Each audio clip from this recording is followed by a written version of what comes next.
নমস্কার বন্ধুরা, আজ আমরা আলোচনা করব এমন এক বিষয় যা বাইরে থেকে দেখলে আপনার আমার বা বহু মানুষেরই সাধারণ বলে মনে হতে পারে, কিন্তু ভেতরে ভিতরে রাজনৈতিক ও অর্থনৈতিক প্রভাব যা বহু দেশের জন্যই গুরুত্বপূর্ণ। পুরো বিশ্ব যখন আফগানিস্তানকে নরক ভেবে মুখ ফিরিয়ে নিয়েছে, তখন কাবুলের রানওয়েতে ভারতের এই দানবীয় বিমানটি কেন ল্যান্ড করলো? এটা কি স্রেফ মানবিক সাহায্য, নাকি তালিবান শাসিত আফগানিস্তানে ভারতের কোনো গোপন সামরিক চাল? যে মুহূর্তে এই বিমানের দরজা খুলল, পাকিস্তানের ইসলামাবাদ থেকে চীনের বেজিং পর্যন্ত ঘাম ছুটতে শুরু করেছে। আজকের ভিডিওতে আমরা এমন কিছু তথ্য ফাঁস করব যা শুনলে আপনিও বলবেন মোদি হ্যায় তো মুমকিন হ্যায়। তো ভিডিওটি শুরু করার আগে একটা ছোট কথা আপনাদের উদ্দেশ্যে জানিয়ে রাখি, এই ধরনের রাজনৈতিক, জ্ঞানভিত্তিক এবং অর্থনৈতিক বিশ্লেষণ যদি আপনাদের ভালো লাগে, তাহলে পলি ইন্ডিয়া বাংলা চ্যানেলটিকে সাবস্ক্রাইব করতে কিন্তু অবশ্যই ভুলবেন না। কারণ আমরা এখানে শুধুমাত্র খবর বলি না, আমরা খবরের পিছনের রাজনীতি এবং অর্থনীতিটাও আপনাদের সামনে তুলে ধরি এবং আলোচনা করি। তাহলে শুরু করা যাক। ভাবুন তো, চারদিকে ভূমিকম্পের ধ্বংসস্তূপ, তার উপর বিধ্বংসী বন্যা। আফগানিস্তান আজ মৃত্যু পড়ে, কিন্তু অদ্ভুত বিষয় হলো সাহায্য করার নাম করে যারা খনিজ সম্পদ লুট করতে চেয়েছিল, সেই চীন আজ কোথায়? ঠিক এই শূন্যস্থানেই ভারত তার মাস্টার স্ট্রোক খেললো। ভারত কেবল ওষুধ বা খাবার পাঠায়নি, এই C-17 বিমানের মাধ্যমে ভারত আসলে কাবুলের মাটিতে নিজের স্ট্র্যাটেজিক ফুটপ্রিন্ট রেখে এলো বলা যায়। কিন্তু কেন ভারত এই বিশাল ঝুঁকি নিল? উত্তরটা ভিডিওর পরের অংশে আপনাদেরকে চমকে দেবে। আপনি কি জানেন, আফগানিস্তানের পার্লামেন্টে বসে যখন সেখানকার নেতারা আইন পাশ করেন, তখন তারা ভারতের তৈরি করা ছাদের নিচেই কেন বসেন? হ্যাঁ, ভারত আফগানিস্তান বন্ধুত্ব কেবল রাজনীতির নয়, এটা আবেগের। পাকিস্তান যখন আফগানিস্তানকে সন্ত্রাসবাদের লঞ্চ প্যাড বানাতে চাইছিল, ভারত তখন সেখানে সালমা ব্র্যাম বানিয়ে আলো ছড়িয়েছে। কিন্তু প্রশ্ন হলো, 2021-এ তালিবান আসার পর সব কি শেষ হয়ে গিয়েছিল? একদমই নয়। ভারত প্রমাণ করে দিল বন্ধুত্ব সরকারের সাথে হয় না, বন্ধুত্ব হয় মানুষের সাথে। এবার শুনুন আসল টুইস্ট। কেন ভারতের এই এক একটা ত্রাণের প্যাকেট পাকিস্তানের জন্য এক একটা মিসাইলের মতো কাজ করছে? কারণ পাকিস্তান চেয়েছিল আফগানিস্তানের জন্য ভারতের রাস্তা চিরতরে বন্ধ করে দিতে, কিন্তু ভারত চাবাহার পোর্টের মাধ্যমে পাকিস্তানের সেই দর্প চূর্ণ করে দিয়েছে।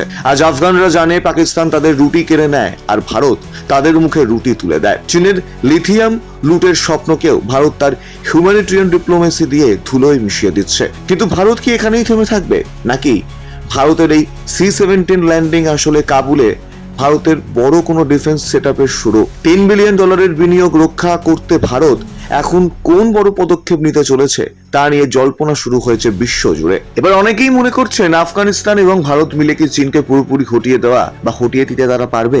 সোজা কথায় না, কারণ শক্তির পার্থক্য। চীন অর্থনীতি, প্রযুক্তি ও সামরিক শক্তিতে বিশ্বের শীর্ষ দেশগুলোর একটি।